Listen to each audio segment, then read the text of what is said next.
This is a very old model from the GDR. It comes from Piko and it's in their old timers range. This box does look a bit bashed and worse for wear. I'm hoping the model inside is going to be okay. It's of a coach, going to be quite interesting to have a look at it. So let's get this out of the box and we'll check it out. Well, no prizes for guessing that this would have been a Deutsche Reichsbahn coach. Quite an interesting little model, this one. And one of the real interesting things, it has a metal step here the whole length of the coach. The chassis is actually made of plastic, and this is an extra metal piece that's just sitting over the top of the chassis. It's the usual Deutsche Reichsbahn green colour. It's got some printing on it, it's not too good. The DR is not bad, but the smaller lettering isn't that great at all. And we don't have flush fit glazing, although it is very clear. Inside though, I'm not quite sure what's going on in there. There's definitely some weight to this model, and it looks like there's a piece of plastic in there, but certainly no seating or anything.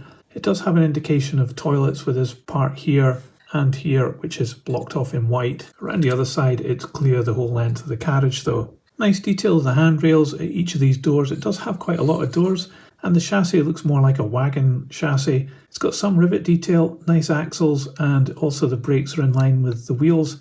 We do have plastic wheels, but they have metal axles, and they do roll really well actually. Got an extra piece of this tank here that's been added in.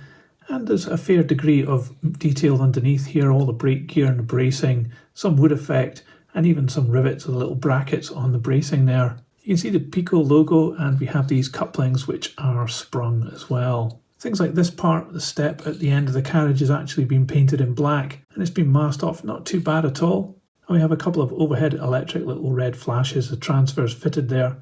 So it has had some additional pieces picked out in paint, and you can actually see underneath where the paint hasn't gone all the way underneath there.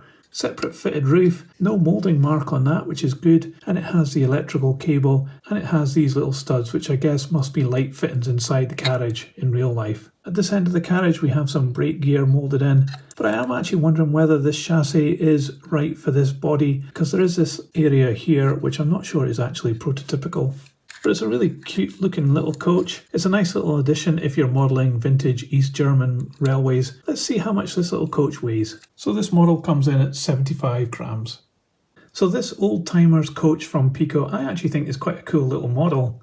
Obviously it's not up to today's standards in terms of finesse and detail, or even accuracy to the prototype. But what this model does have is a kind of vintage charm to it. And it's also survived intact to this day, so it's obviously robust enough to take a few knocks along the way. These kind of models you can pick up pretty cheap, and I think make great little collectible items. And also because of the size of this carriage, you can get a few of them on a train in a small space, and it'll look pretty cool. It gives you lots of opportunity to play trains, shunt them around, and have a lot of fun. So if you're on a budget, I'd definitely recommend you have a look at these older Piko models. But if you're the kind of person that wants all the latest details and the gadgets, this definitely isn't for you. Anyway, that's just what I think. What do you think about this little carriage? Let me know in the comments below. I'd love to know your thoughts. And if you liked this video, please give it a thumbs up. It really helps this channel. I'll put this on the turntable so you can see all the way around. And in a moment, another video will appear. Just click on that and I'll see you there. That's it for this one though. Thanks for watching. See ya.